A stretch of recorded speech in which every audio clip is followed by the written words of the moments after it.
Fiat itu dalam bahasa Latin, itu adalah let it be done atau jadi aja. Jadi kalau untuk bikin sesuatu yang jadi aja, pasti ada kekuatannya dong. Banyak yang keliru nih. Fungsi dari investasi, mau saham, bro misalkan suka main properti, itu semua fungsinya sama untuk kita proteksi oleh aset kita, tapi formatnya bisa beda-beda aja. Pertahanan value. Ini kita rebutan satu dunia loh. Cuma berapa juta koin dong, kita rebutan satu dunia ini. Dan kalau inflasi yang dikasih data dari kayak BPS-nya di negara 110%, realnya itu nggak mungkin 10%. Itu yang gue pelajarin. Kita lihat tahun 2008 tuh unik. Dimana itu kan subprime mortgage ya, itu dimana cicilan bank. Orang nggak punya duit nih, kredit rumah yang bagus tuh dikasih gitu. Sama kredit ratingnya dikasih di AAA, ini aman gitu bahkan. Terus di leverage lagi sama bank-banknya. Begitu ada krisis gedebak, 2008 jatuh semua. Di situ gue pikir, ini dimainin. Iya. Ini gue takut ketinggian ya. Teman-teman ngerti nggak nih yang tadi Timothy bahas ini dia? Tapi maksudnya gini bro. Poinnya kan sebenarnya ya, ini makanya akhirnya cukup berbahaya. Seandainya misalnya terjadi penarikan massal di satu bank itu misalnya ya, penarikan uangnya massal. Karena de facto-nya nggak segitu aset mereka kan. Betul. Udah terjadi kan di US. Ya udah banyak terjadi di luar negeri ya. Di Indonesia ada nggak yang gitu? Hampir pernah lah, ada hampir lah gitu ya. Dan ini terjaga lah. Disitulah akhirnya lu melihat nggak korelasi antar kekuatan uang dan kekuatan politik itu akhirnya sebenarnya satu game. Pasti dong. Gimana bro? Kan gini, kalau fiat kita harus balikin lagi. Fiat itu dalam bahasa Latin, itu adalah let it be done atau jadi aja. Jadi kalau untuk bikin sesuatu yang jadi aja, pasti ada kekuatannya dong. Karena fiat itu base-nya adalah kepercayaan. Kayak rupiah. Rupiah itu kepercayaan bahwa ini adalah medium of exchange di Indonesia. Kita nggak boleh pakai mata uang lain. Di Indonesia transaksi pakai rupiah. Kepercayaan berdasarkan kesepakatan. Pajak pendapatan itu nggak pernah ada di muka bumi ini 1913. Dan 1913 itu dikeluarin income tax karena diciptakannya adalah Federal Reserve, Bank Sentral. Orang banyak kira Bank Sentral itu satu dengan pemerintahan Amerika.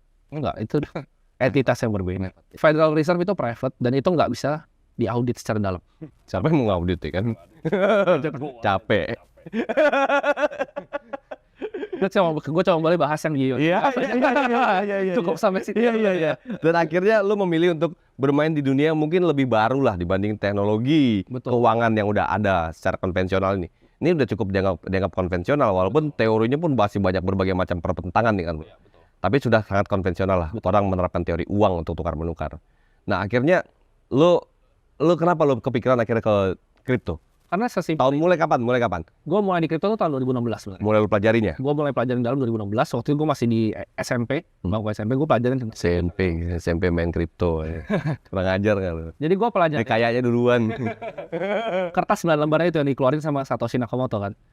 Kertas itu gue pelajarin, ini kertas cuma 9 lembar bisa bikin aset sebesar ini kan. Ini pasti ada teknologi yang luar biasa gitu. Dimana dulu kan kalau di accounting ada namanya double entry. Dia menyelesaikan problem double entry ini yang nggak pernah bisa diselesaikan gitu. Namanya tuh kalau gue jelasin secara lengkap mungkin terlalu panjang bisa sejam sendiri, namanya Byzantine General Problem. Kalian bisa cari lah di Google. Dikit jelasin dikit. Jadi gini, lu punya suatu kerajaan, mau diserang nih, lu orang A, gue B, ada orang C nih. Gimana caranya kita nggak punya telepon nih, kita nggak punya komando, gimana caranya kita bisa tahu kita serangnya barengan?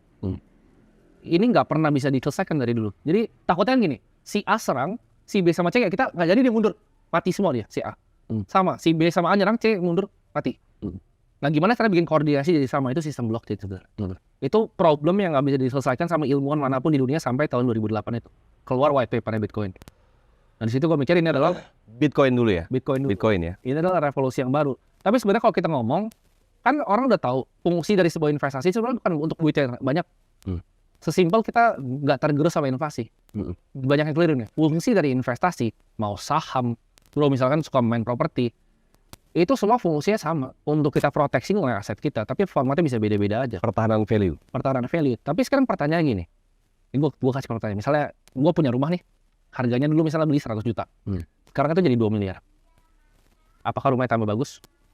Enggak, tambah jelek kan rumahnya. Tambah jelek. Tapi apanya atau rumahnya gitu? Kalian coba pikir. Karena gini, teman gue dulu cerita, dia gold maxi lah, dia emang gold bucks kalau disebutnya, dia suka emas ya. Dia bilang dia beli rumah dulu itu 1,7 kilo. Rumahnya sama. Kalau emas tuh naiknya cuma ke 2 kilo. Cuma berapa ratus gram. Sedangkan uangnya, wah jauh banget. Beda. Unik kan? Jadi sebenarnya apakah rumahnya yang naik atau uangnya tuh? Nah, di situ gue baru pelajarin. Kalau misalnya lu investasi saham di US, pasti disaranin apa? Indeks kan. Daripada pusing tinggi-tinggi beli semuanya gitu kan, diversifikasi semuanya. Beli indeks yang namanya S&P 500. 500 perusahaan paling besar di US.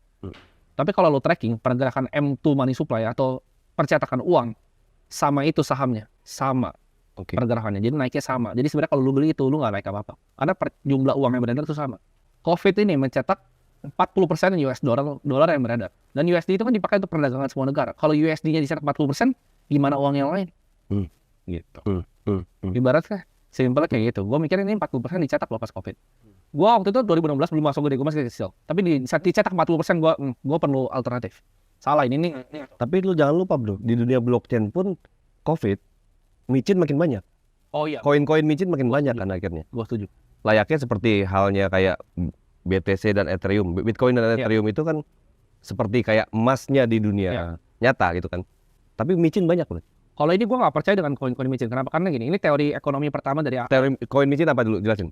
Ini kita mesti belajar ekonominya dulu ya. Ini teori kapitalisme sebenarnya dari Adam Smith. Ya, kalau kalian baca bukunya The Wealth of Nations yang tebal itu, dia jelasin bahwa ada beberapa konsep kan. Tapi konsep yang selalu gue ingat adalah kalau misalnya ada sesuatu, kayak misalnya tambang emas, orang pasti akan berkerumun sana. Pokoknya dimanapun ada uang, orang akan coba eksploitasi sampai mentok. Dan gue rasa sama. Jadi kripto ini jadi buat orang-orang banyak orang pinter mengeksploitasi orang-orang yang nggak ngerti teknologinya. Bikinlah koin-koin micin yang nggak jelas. Sampai di Indonesia pun dibuat. Untuk narikin duit orang yang nggak ngerti. Tapi itu terjadi di semua market bro. Kalau ada market yang bisa dieksploitasi. Saya jadi bodoh-bodoh orang bodoh ya. Jadi gue nggak semua, gue nggak ikutan tuh kalau. Tapi maksudnya gini. Kan gue nggak sebut artis siapa. Di saat ada market yang ibaratnya ini ada ladang emas nih bro. Itu pasti ada orang yang gali. Intinya gitu. Ada ladang emas tuh ada orang yang gali. Tinggal tergantung lu mau jadi siapa. Lu mau jadi yang gali emasnya, terus mau bunuh-bunuhan di sana, atau lu mau yang jualan ini juga bisa, macam-macam. Tapi balik lagi gini ya, Bitcoin dan Ethereum pun pada masanya adalah micin kan. Gini. Pada masanya Betul, karena sampai sekarang pun masih banyak orang yang tidak menganggap itu sebagai aset kelas. Tapi sekarang setelah sekitar 1 dekade lebih, terbukti. Sekarang aset nomor berapa? Kalau nggak salah nomor 11 ya. Aset nomor 11 paling besar di dunia ini. Dari 10 tahun. Nggak ada aset yang kayak gitu. Gold itu market cap-nya 13 triliun dolar. Bitcoin itu 500 billion sekarang. Dan menurut gue ini akan kejar ke emas. Jadi masih akan 10 kali lagi naik ke atas. Karena salah satu faktor yang gue lihat ya bro ya, pemilik Bitcoin pada masa awal-awal itu udah ada banyak yang mati dan bininya nggak tahu dia pegang aset itu. Karena akhirnya mendem gitu aja kan. Itu pertanyaan itu bagus banget karena supply-nya kan limited. Sekarang baru di mine 19 juta kan. Bener banget loh. Ada sekitar gue udah pernah hitung. Ada 4-5 juta yang hilang. Jadi sekarang yang bisa dibeli tinggal dikurangin itu, dikurangin orang-orang gede ini yang tadi gue sebut namanya itu kan dia pegang gede itu. Kurang-kurang orang-orang begitu sisanya berapa? Pasar tuh. Ya, sisanya berapa? Ya. Ini kita rebutan satu dunia loh. Ya. Cuma berapa juta koin dong. Kita rebutan satu dunia ini. Dan yang beli, yang rebutan itu bukan orang-orang bodoh.